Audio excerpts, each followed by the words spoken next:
Before we move on, I want to take just a moment to give a little background about Charlton Comics, which I've mentioned several times and have hinted, okay, outright said, that they tended to be um, an inferior product to most of the comic book companies, and yet, they hung in there for 40 years. So let's take a look at how they got their start.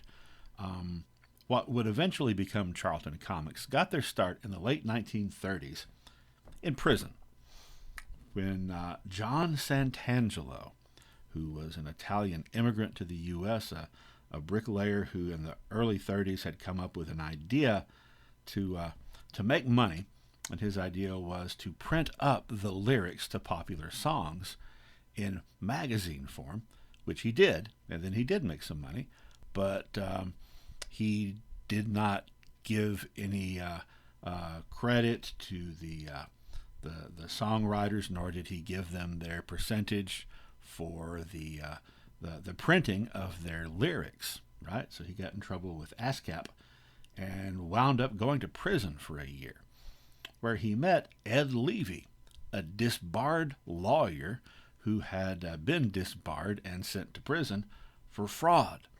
So the two of them meet and start talking about Santangelo's plans and how he had wound up there.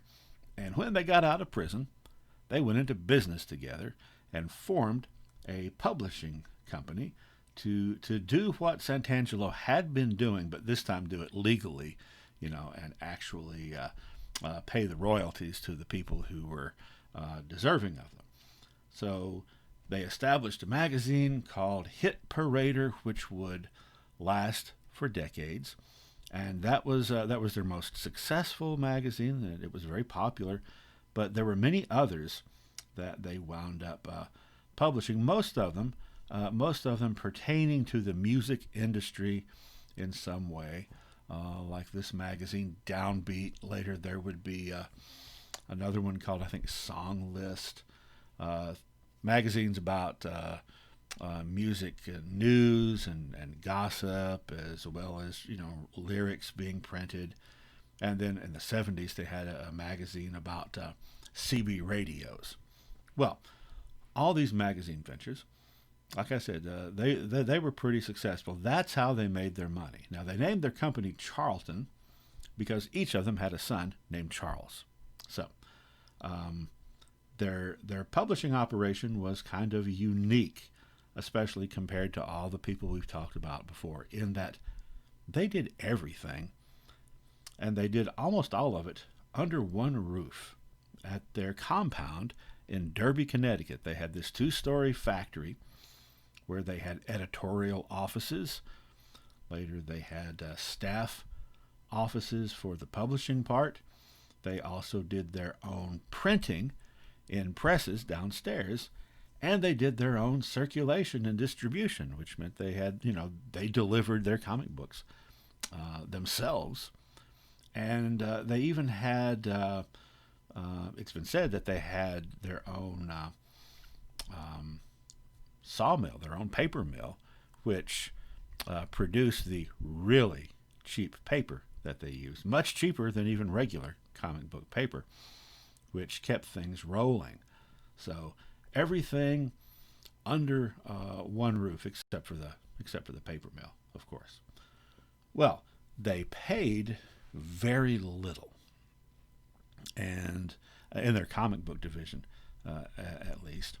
And their comic book division was in existence mainly as a way to keep the presses running, because it apparently, if you stop the presses and then you have to restart them, that becomes expensive.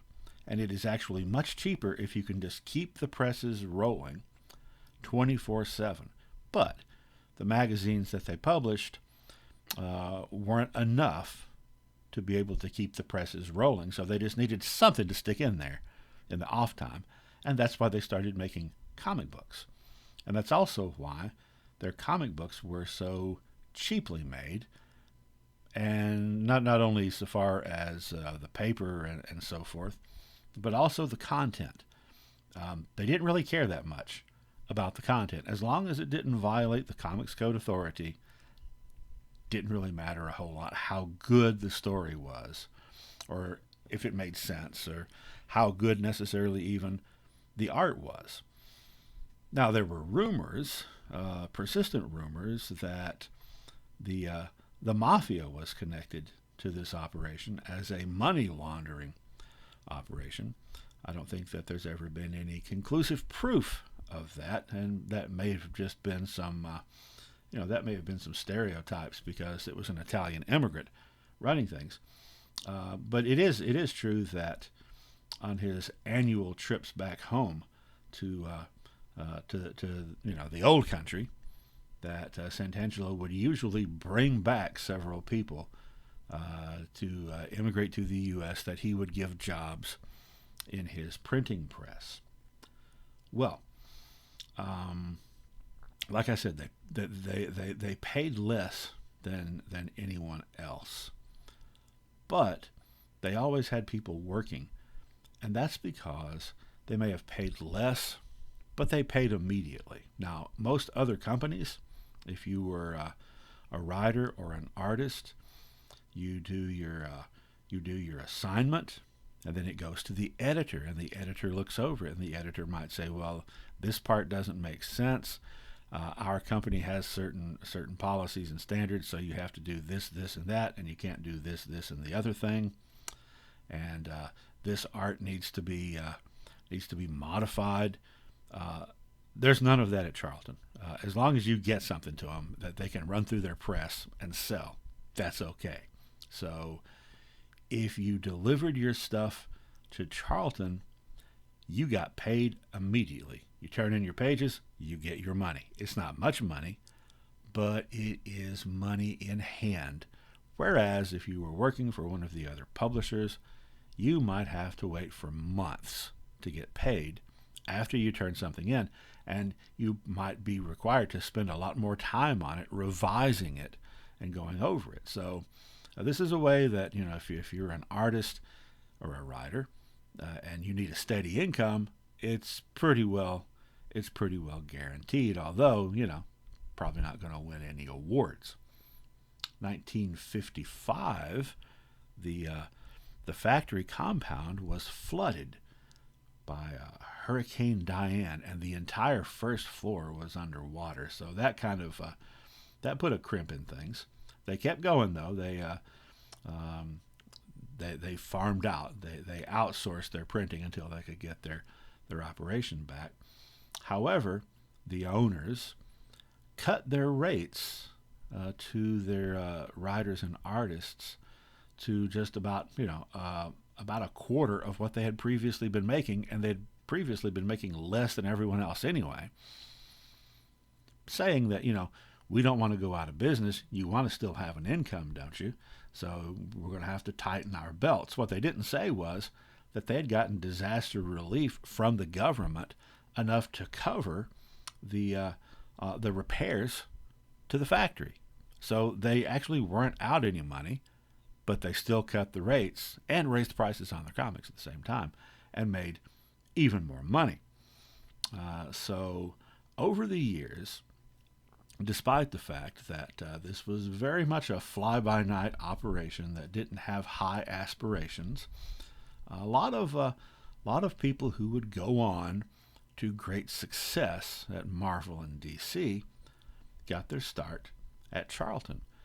Whether you're talking about Steve Ditko in the early 50s, who stuck with them all the way until they closed down in the 80s, people like Dick Giordano, who started off as an artist and then became editor-in-chief and was in charge of their brief attempt to reintroduce superheroes in the Silver Age, or people like Denny O'Neil, people like John Byrne, Mike Zeck, and several others. Now, for the most part, everyone was doing superheroes in the mid-40s when Charlton got their start. They started doing comics in 1944. But Silver Age came along, And there was a brief effort to bring back their Golden Age heroes that just lasted a year or two. For the most part, throughout the Silver Age and then the Bronze Age that followed, Charlton was content to do some licensed stuff. They had the Hanna-Barbera characters. They had $6 Million Men and Space 1999. But for the most part, they did the genre stuff that the other big companies were starting to lessen their production of, because Marvel and DC were doing more and more superheroes. And so Charlton kind of filled that niche for a while. In fact, that's why romance comics, for instance, and Western comics and war comics lasted longer at Charlton than they did anywhere else. And that now brings us to what the situation is at Charlton and everywhere else in the early 1980s. Marvel may have had 50% of the market by the late 1970s, but the market wasn't what it used to be. Sales were going down for everybody across the board, and some genres that had been around for decades were not able to weather that downturn. They weren't able to generate enough of an audience to justify the publishers continuing to put them out. So, late 1970s into the early 1980s, you saw Westerns die out, funny animal comics died out, war comics died out, romance comics had been died out, only Charlton was kind of desperately hanging on to those, and that died out. And after that started happening, the genres started dying. Westerns started dying 1977, 78. That's when most of them were canceled. Then came the publishers. Some of the publishers that we've been talking about for many, many hours here met their demise in the early 1980s. Harvey Comics, around since the 1940s. Very popular at one time. Famous characters like Casper the Friendly Ghost and Richie Rich. Out of business by 1982. There were a couple of attempts to revive them, one in the 1990s, one in the early 2000s, both of which fell completely flat. Dell, alias Gold Key Whitman, they actually, in 1981, stopped selling individual comic books on the comic book racks and instead started selling them in bags. So you'd go along, these were on the spinner rack, right? But it was a bag with 3 books in it, and you had no way of knowing what 2 of them were. And if you were wanting to follow a particular title month by month, you'd have a really hard time. You'd have to essentially buy all of them. Maybe that's what they were trying to do. But you can see here in this bag, there's 3 comics for $1.09, and that was the time during which comics were selling for 40 cents. So you're saving 11 cents, plus you get some free plastic, right? That went on for a couple of years, but by 1984, they were out of the comic book business. Once upon a time, they had been at the very top of the heap. Charlton held on as long as they could. In 1983, I think I may have said in the 70s earlier, it was in 1983, they sold their superhero characters, except E-Man, whom they had already sold a couple of years before that. Sold their superheroes to DC, and they still kind of struggled along, but finally in 1986, they were completely out of business as well. Well, Marvel and DC have got a bigger and bigger share of the market because there are fewer and fewer competitors by the early 80s, although that is about to change. There's going to be a lot of new companies springing up to fill that void. But both Marvel and DC were concerned particularly about the loss of the funny animal comic books. And by that we're talking about the Harvey comics. Not just we're not saying specifically and explicitly and exclusively only talking animals, but anything that's cartoony, right? So the Harvey comics about Richie Rich and Casper, as well as the Gold Key comics based on all the famous cartoon characters. Those things being taken out of the market was a cause of great concern for Marvel and DC. Why? Because the general consensus was and had been at this time for 20 years or so that the youngest readers, kids 5, 6 years old that are learning to read, they're going to want to read the cartoony comics. They're going to want to read Casper. They're going to want to read Woody Woodpecker or Donald Duck, right? And then after they read those and they get a little bit older, they get 9, 10, 11 years old, they're going to want to read Archie. And they'll go through that phase. And then by the time they enter their teens, they are primed and ready for the more sophisticated storytelling of the more serious superhero comics, which may sound silly. But it's not really, especially if you look at some of the stuff that was coming out in the 1970s and 80s. So the problem is you take the funny animals out of the picture, and there's a problem. Now, Archie's still around, but where are they going to get young readers on the road to a lifetime of reading comic books? Because you can't go straight from kindergarten to Frank Miller's Daredevil, Well, I guess you could. It's not a good idea.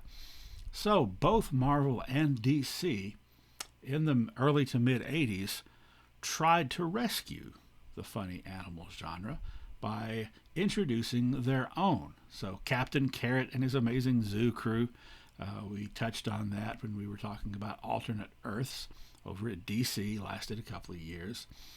Marvel started a whole line, a whole imprint, Star Comics, in 1984 that eventually had 25 titles. So it was really ambitious, but it didn't work. Now, I say here it was active 84 to 1991, but in reality, it was 1984 to 1988. Almost all those titles were canceled in 1988, and they stopped using the Star logo, but one or two of them were still occasionally put out for a couple of years after that. So they had licensed characters like Heathcliff, the comic strip cat. They had, in addition to Heathcliff, they had the Muppets. They had the Ewoks and from Star Wars. And they had some original titles, original characters like Top Dog, which was a Marvel original. It wasn't based on anything else. And Peter Porker, the Spectacular Spider-Ham, which was one of that and Heathcliff were the longest running of those Star titles. But they faded away. However, more recently in the animated film Into the Spider-Verse, Peter Porker, the Spectacular Spider-Ham, got a new lease on life and was introduced to a new generation.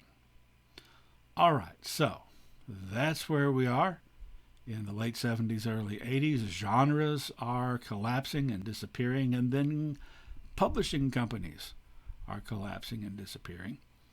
But something new is on the horizon, something kind of new.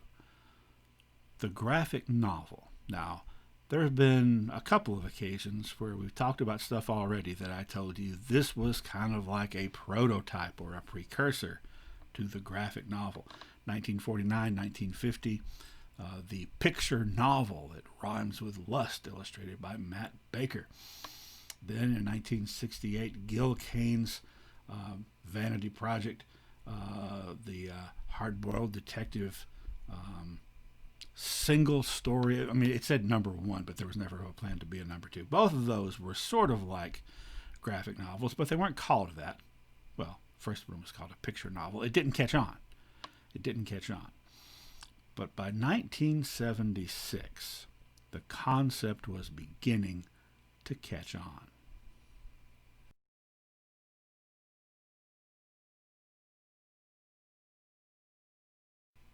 Three important works came out in 1976 that were of this variety. The first we're going to talk about by George Metzger, who was an underground comics artist, Beyond Time and Again, which was a collection, actually, of several reprinted stories in his series that had first appeared in various underground comics. Now, this leads to, I suppose, a couple of different perspectives and an argument that's been going on really for 40 years. What is a graphic novel? Okay, so there are those whose perspective is that if what you've got in this book form is reprinted from something that first appeared in comic book form, then it's not a graphic novel, because a graphic novel is something that is single and self-contained and original.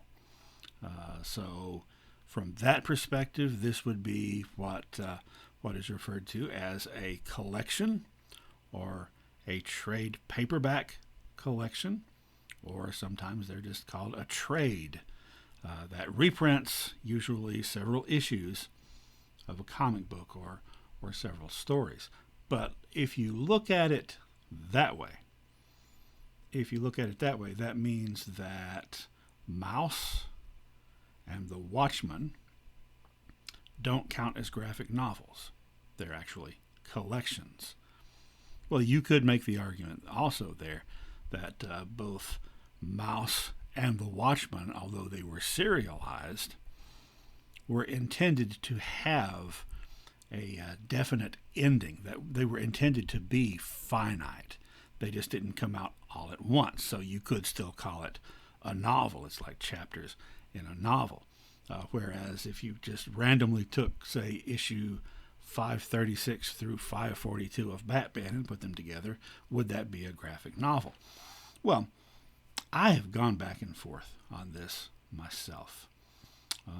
But I don't know. I think that ultimately it's not that important. But when you're trying to nail down what counts as the first of something, that makes it difficult. And I'll let you use your own judgment on what the actual definition is. And depending on how you fall down, this might be the first graphic novel, or one of the first. Some people point to this book, Chandler Red Tide by Jim Steranko, which was a hard-boiled detective story, very hard-boiled, and was described on the cover as a visual novel by Steranko. Now it's original, it's intended to be self-contained, but is it actually like in comic book form? Is it actually a sequential art thing? Because it could also be interpreted as just being an illustrated novel, a heavily illustrated prose novel, because it's written like a prose novel. It's just that every page has two comic book-like illustrations on it. So these two things we've looked at, each of them might be called the first graphic novel. Each of them could also be called one big major step toward the final realization of the graphic novel as an art form. The third book, Bloodstar, by fantasy artist Richard Corbin, based on a short story by Robert E. Howard, the great pulp era, Depression era creator of Conan the Barbarian. And actually, although the acknowledgement isn't on the cover, the text, the script, the adaptation from Robert E. Howard is done by John Jakes, who got his start in science fiction and comic books and then became a very popular novelist himself. Well, this is one original work. It's a translation, essentially, an adaptation of a single short story, and it is contained in one volume. Therefore, that would make it the first graphic novel, or make it a graphic novel. Maybe all three of these have a three-way tie. The argument against this that some people give about it being the official graphic novel, first one, is not so much content, but more distribution. So it's kind of like the way that, all Negro comics had a lot of firsts in it, but it was only distributed a few thousand copies in Philadelphia, right? So this was a high quality project. It was a very attractive hardcover paperback with nice paper, and only a limited number were even made on purpose. It was limited distribution, and each copy was signed and numbered by the artist, making this actually like a limited run print. So does that mean that you can't credit this with starting the graphic novel as a movement and a thing? Some people would say so. So anyway, however you stack it, 1976, there's at least 3 works that either are graphic novels or are right up on the very edge of graphic novelness. Okay, 1978, there's a couple more. Actually, there's more. There's 3 more. Everything happens in threes, right? So the first one, 1978, A Contract with God and Other Tenement Stories, a graphic novel by Will Eisner. So it's right there on the cover, announcing itself as a graphic novel. Okay, so the Blood Star book by Richard Corbin, on the inside cover described itself as something new, a graphic novel. But this is describing itself as a graphic novel, and it's by Will Eisner, maybe the most important comics artist of the 20th century. And it is self-contained. It's actually 4 interconnected short stories that are all based on the people who live in this Jewish neighborhood in New York City during the Depression. And there's not any elves, there's not any superheroes. It is a very human story, the sort of thing that could have been a literary style short story, not a genre short story. It could have been a prose novel, really, a serious one. And because it's Will Eisner, and because he was famous, very famous, and very admired, this work of his got a lot of distribution. It was in all the bookstores. It was a hardcover book in the bookstores, displayed, attention brought to it, and describing itself as a graphic novel. So maybe the best argument is that this was the graphic novel that got things rolling, because those others had very limited audiences. The fact that people in general started picking up that term, graphic novel, says something in itself.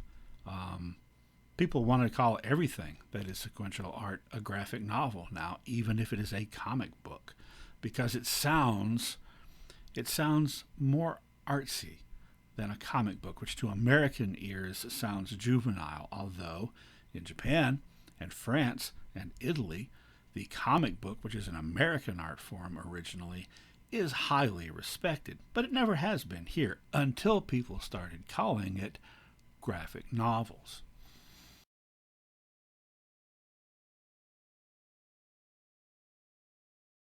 The next 1978 book that we're going to talk about is The First Kingdom by Jack Katz, which, just like Metzger's Beyond Time and Again, is a reprinting of an underground comic. However, in this particular case, in Katz's case, it's kind of similar to what I said about Maus and the Watchman, which is to say that from the very beginning he had a definite end in mind and a finite story to tell. So it was released originally in serial form in different comics. But from the beginning, he envisioned it as one big novel with 24 chapters, with each issue being a chapter. And it was another fantasy novel, another dystopian fantasy. Well, 1978 also saw the release of Saber by Don McGregor and Paul Gulacy. We've talked about McGregor quite a bit. Remember, he's the guy, the white guy, who wrote those Black Panther stories in Jungle Action in the early 70s that introduced Eric Killmonger, Panther's Rage, Black Panther versus the Ku Klux Klan, all that stuff.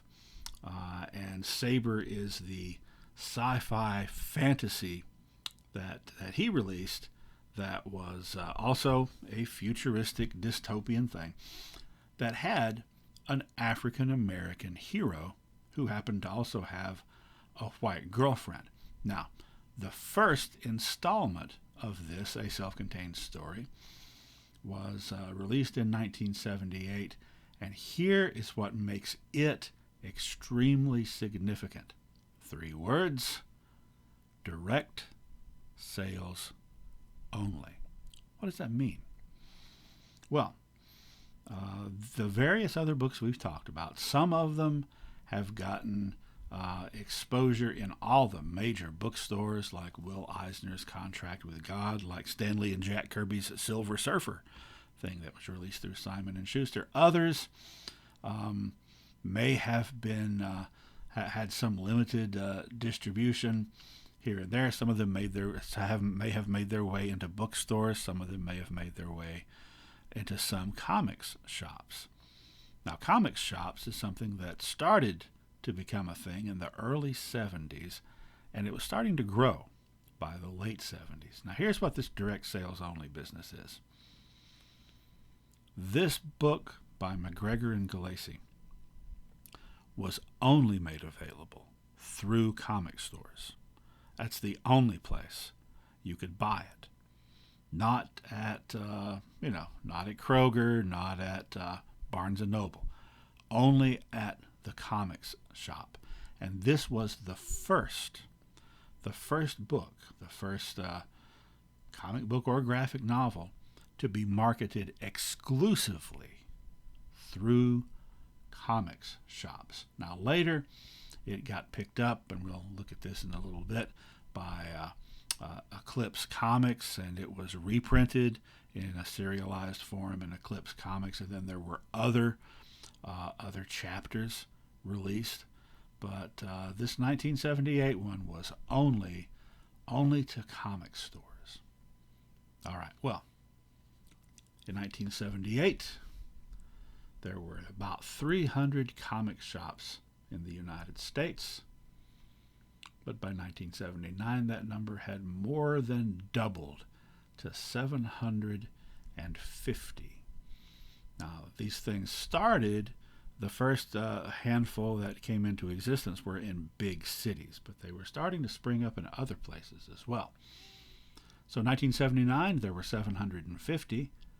By 1982, there were 3,000 comic shops.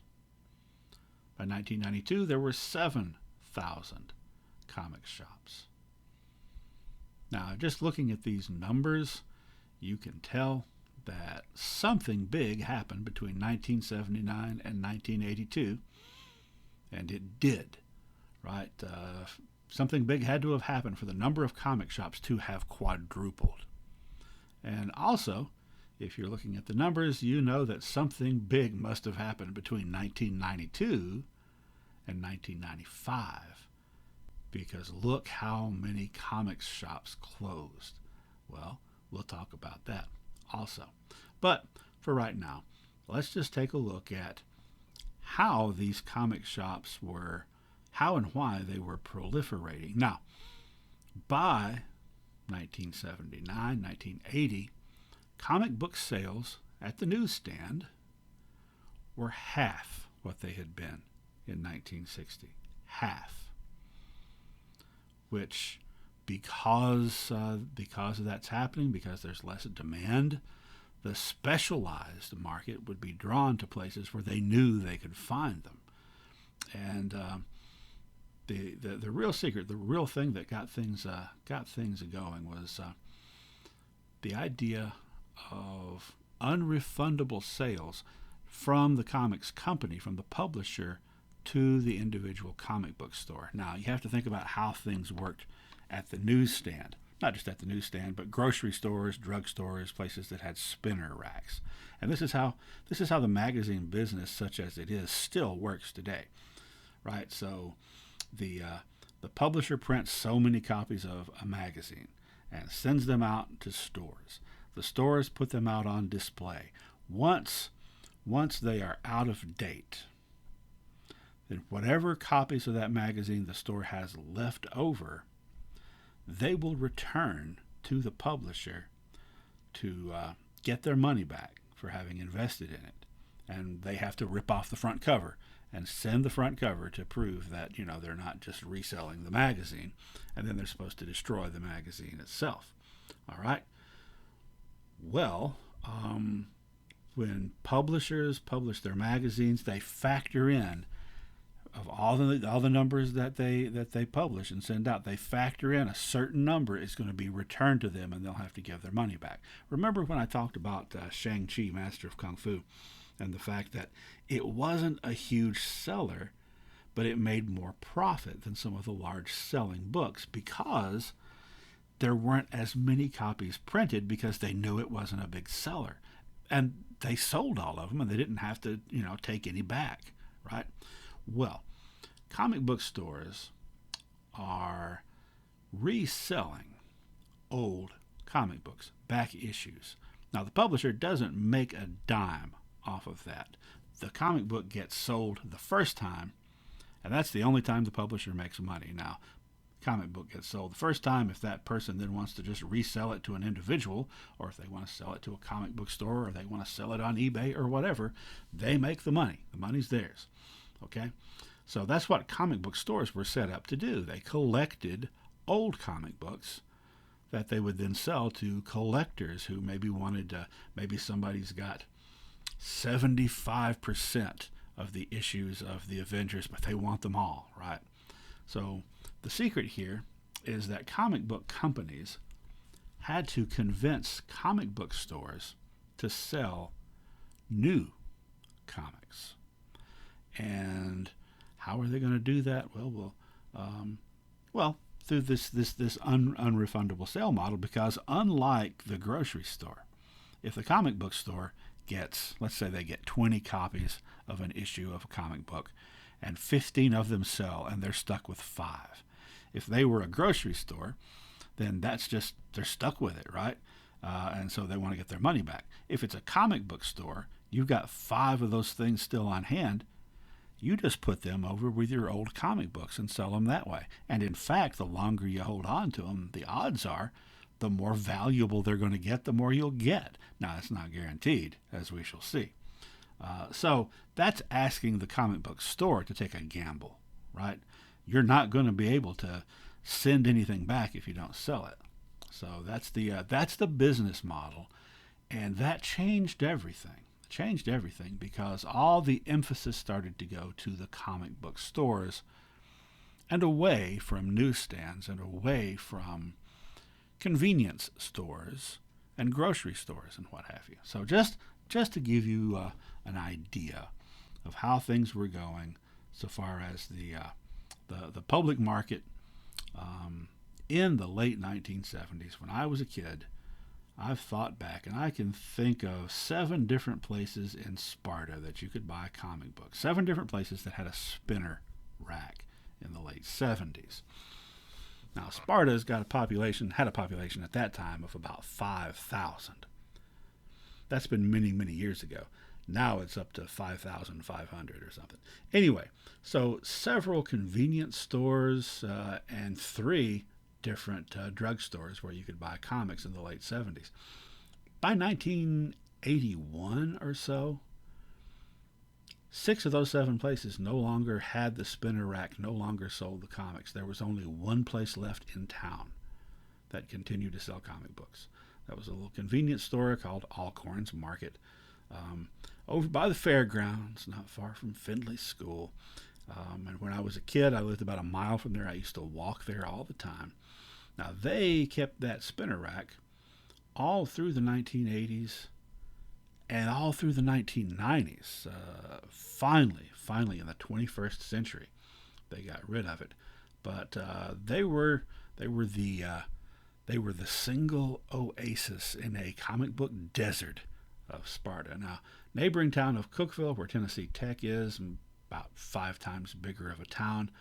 There were many times more places there, but you get the idea. If you're a kid or a teenager or a college student, and you're used to buying a certain number of comic books, all of a sudden it becomes hard to find them, which is why it becomes kind of an exciting thing for you when a comic store opens, which one did in Cookeville, right off of Tech campus in 1985, Bob's Collector's Den.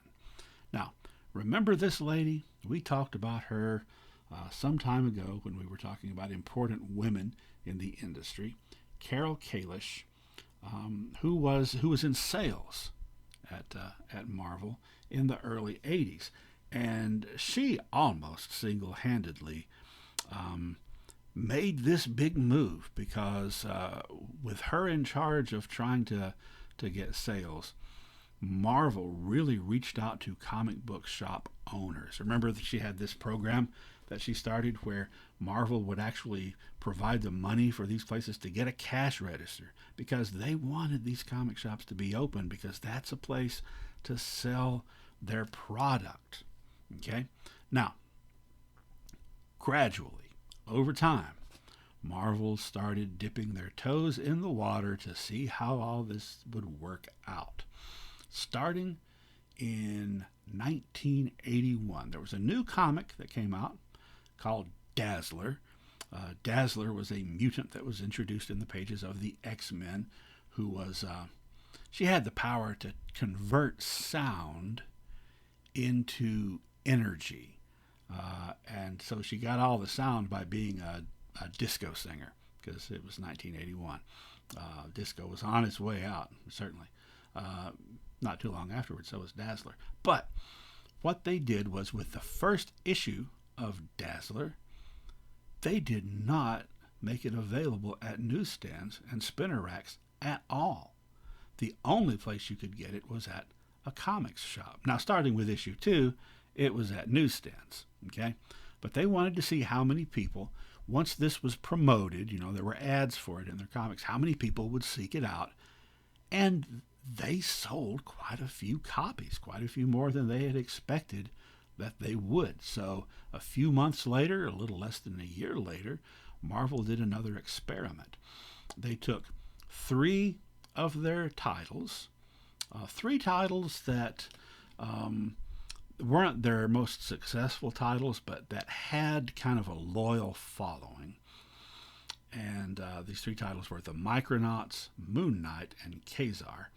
And they moved those 3 titles to direct sales only.